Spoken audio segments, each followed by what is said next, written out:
बिट्टा जी, अगर मैं आपसे समझना चाहूँ, क्योंकि ऑफ लेट सिख धर्म को लेकर के बहुत सारी बातें हो रही हैं, आपने एक दो बात बोली, उन्हीं बातों को मैं आगे बढ़ा करके कहना चाहती हूँ कि लोगों के अंदर भय हो गया है। हाँ। लोग डरने लग गए हैं कि अच्छा आप कहीं, अब सिख को सिख नहीं बोला जा रहा है, खालिस्तानी बोला जा रहा है। एक बात आपको, बिल्कुल आप एक बड़ा अच्छा सवाल किया। अब आपने सवाल कर दिया, अब ये चलेगा, आपको कमेंट्स गलत करेंगे, वो समझने की कोशिश नहीं करेंगे कि आपने ये क्यों कहा। मैं रात को एक प्लेन से आ रहा था, बॉम्बे से था, एक सरदार जी भी, देखो हम एक सरदार है, अब जैसे मैंने पगड़ी पहनी है ना, पगड़ी गोल पहनना भी कोई बुरी बात नहीं है, ये अच्छी बात है, जिन्होंने अमृत छका होता है पहनते हैं। पर हम अपना जो पहरावा है, जो सुंदर पहरावा है, चाहे गोल पगड़ी हो चाहे ये हो, ठीक है, इस पहरावे को हम डराने की कोशिश ना करें। असी निहंग सिंघा, हमने तो छिंबू बॉर्डर पे काट दिया था, किसान आंदोलन में टुकड़े टुकड़े कर दिए थे। कोरोना काल के अंदर पटियाला के अंदर एक पुलिस वाले का हाथ काट दिया था। फगवाड़ा के अंदर एक लड़के हिंदू को बुला के गुरुद्वारे में प्रेस पब्लिसिटी के लेने के लिए उसको मार दिया था। तो आपने बिल्कुल सही कहा कि लोग डर जाते हैं। वो सिख कौम जो मजलूमों के लिए गुरु महाराज ने कुर्बानियों के लिए बनाई, और माँ कहती थी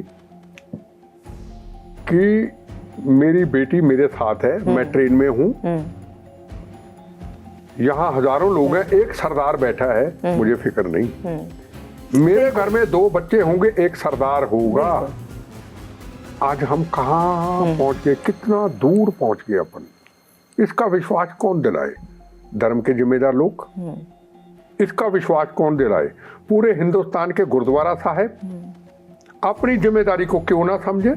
जब 26 तारीख को लाल किला पे हमला होता है, जब पन्नू ये कहता है कि महाकुंभ पे मैं हमला करूंगा, फर्ज करो पाकिस्तान ISI सरदार का पहनावा पहना के ISI का झंडा खालिस्तान जिंदाबाद दे के एक छोटा सा पटाखा चला दे, तो फिर कहेंगे 84 के दंगे को बर्दाश्त करेगा? कि जहां 50 करोड़ की भीड़, जहां एक दिन के अंदर 3-3 करोड़ आ रहा है, हमारी आबादी 3.5 करोड़ या 3 या 2.5 करोड़, 2% है अपन, है ना। पूरी दुनिया हम पे सिर झुकाती है। हरमंदिर साहब के 4 दरवाजों में हिंदू, मुसलमान, सिख, ईसाई, 20% सिख, 80% हिंदू, ईसाई, मुसलमान अलग, फॉरेनर अलग। और हम रोज धमकी दे दे करके हालात खराब करने की कोशिश करते। ठीक है, पन्नू ने धमकी देनी दे, वो दे सकता है, दे, वहां से कोई दिक्कत नहीं, वो बाद में सरकारें देखेंगी।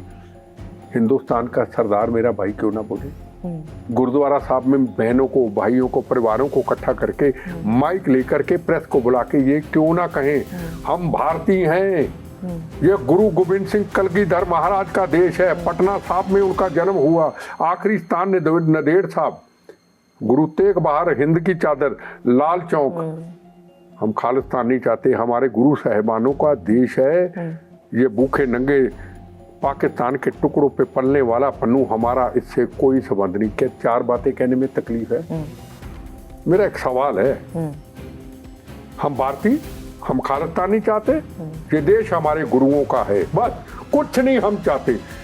AK-47 बम की तरह इनके शरीर को तबाह कर देगा जिस दिन मेरा सिख भाई बोलेगा। बोलने को तैयार कोई नहीं, कोई फौज की, कोई पुलिस की, कोई सरकार की जरूरत नहीं है। और बिट्टा जी, एक और चीज़ अगर मैं बात करूँ कि कोई पौराणिक कथाएं तो हैं नहीं, माइथोलॉजिकल कथाएं कि गुरु नानक जी आए थे, गुरु तेग बहादुर जी आए थे, या गुरु अर्जुन जी आए थे, ये कोई पौराणिक कथाएं नहीं हैं, ये हुआ था, ये हमारा इतिहास है, पहली बात।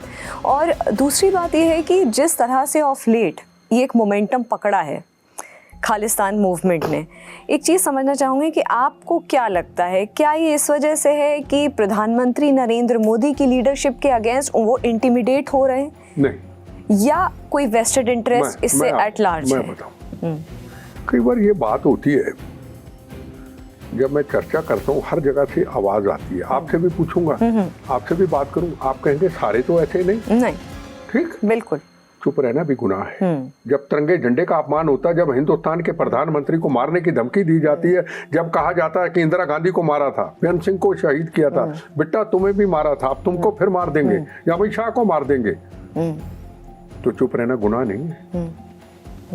जब महाकुंभ पे धमकी दी जाती है, बम्बों से उड़ा देंगे पन्नू से, राम जन्मभूमि पे बम्बों से उड़ा देंगे, चुप रहना गुनाह नहीं है। दूसरी बात, इनको नफरत दिल्ली से हमेशा रही है। इंदिरा गांधी के साथ भी इनको था, अटल बिहारी वाजपेयी और प्रकाश सिंह बादल, इनका अच्छा कंप्रोमाइज था, हिंदू सिख एकता का प्रतीक से चलता रहा। मोदी जी से मोदी जी मैं जो अनुभव करता हूं, दिल से सिख कौम के आगे सिर झुकाते हैं। वो कहते हैं सिख कौम हम एक हैं, अलग की तो बात ही कोई नहीं है। छोटे साहिबजादों का जो शहीदी दिन था, वीर बाल दिवस रखा, करतारपुर सा बॉर्डर खोल दिया, और बॉर्डर उस वक्त खुलवाया जब बालाकोट में सर्जिकल ऑपरेशन था, जब पूरे देश में ये खतरा था कि जंग हो सकती है। सवाल फिर वही आता है, इनको नफरत ऐसी क्यों है? खुल के ना बोलना, हिंदू धर्म का मजाक उड़ाना, हिंदू धर्म के देवी देवताओं का मजाक उड़ाना, ये चंद खालिस्तानियों की बात कर रहा हूँ। अब पंजाब का यूट्यूब चैनल कोई इनके देख लीजिए, कृष्ण जी के ऊपर चर्चा करना, सीता जी के ऊपर करना, राम जी के ऊपर करना, विष्णु भगवान भोले शंकर के ऊपर चर्चा करना, और बड़े बड़े प्रवचनकारी। और दूसरी तरफ हिंदू धर्म के प्रवचनकारी, उनका प्रवचन ही साहिबजादों से, गुरु नानक देव जी से शुरू होता है तो गुरु गोविंद सिंह जी से समाप्त होता है। कोई प्रवचनकारी मुझे बता दो जो नहीं बोलता। पर कोई सिख धर्म के जिम्मेदार लोग सामने क्यों नहीं आते, क्यों नहीं जिम्मेदारी उठाते कि हम इस जिम्मेदारी को निभाने की कोशिश करें? मोदी से नफरत करते हैं इसलिए कि किसान आंदोलन को लेकर के।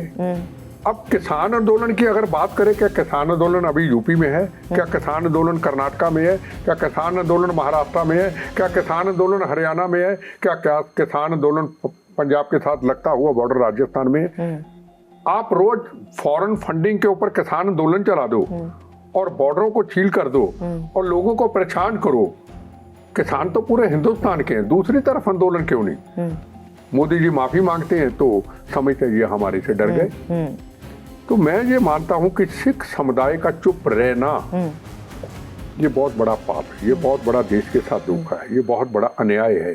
अब मुझे गाली गलौज करेंगे, बोलेंगे, बोले, मैं तो सच बोलता हूं। फिर उसी बात पे आऊंगा, क्या हम खालिस्तानी नहीं हैं? हम खालिस्तान के खिलाफ हैं? देश हमारे गुरुओं का है, हम इस देश के अंदर सब एक हैं। बस हम भूखे नंगे पाकिस्तान के टुकड़ों पे पलने वाले, हम उनके खिलाफ हैं, हमारा कोई नाता नहीं। बस बता दो, अगर किसी ने किसी गुरुद्वारा साहब के अंदर पूरे हिंदुस्तान में ये 4 शब्द बोले हों तो मुझे बताओ, मैं आपको जवाब देता हूँ कि जिम्मेदारी किसकी है? जब मेरी पहचान भारतीय है तो दूसरा क्यों ना बनाए? सिखों के साथ क्या जुल्म हुआ मुझे आप बताइए। हिंदुस्तान के सबसे पहले Sikh Dilbagh Singh defence minister, foreign minister Sardar Swaran Singh, air marshal Dhanoa, air marshal Arjan Singh, army chief Jagjit Singh Arora, army chief Vikram Singh, RP Singh, अभी एयर मार्शल देखो हमारे Sikh, chief justice of India Sikh, राष्ट्रपति ज्ञानी जैल सिंह सिख, डॉक्टर मनमोहन सिंह 10 साल प्राइम मिनिस्टर रहे। तो सिखों के साथ क्या ज्यादती हुई? अब 84 के दंगों में इंदिरा गांधी का आपने कत्ल किया, लोग भड़के, 84 के दंगे हो गए, उसमें मोदी जी जिम्मेदार तो नहीं है? अगर इंदिरा गांधी को ना मारा होता 84 के दंगे होते? अगर हरमंदर साहब के अंदर 36,000 लोगों का कत्लेआम करके हरमंदर साहब को ढाल किला ना बनाते, क्या ब्लू स्टार ऑपरेशन होता? ये सवालों के बहुत बड़े जवाब हैं।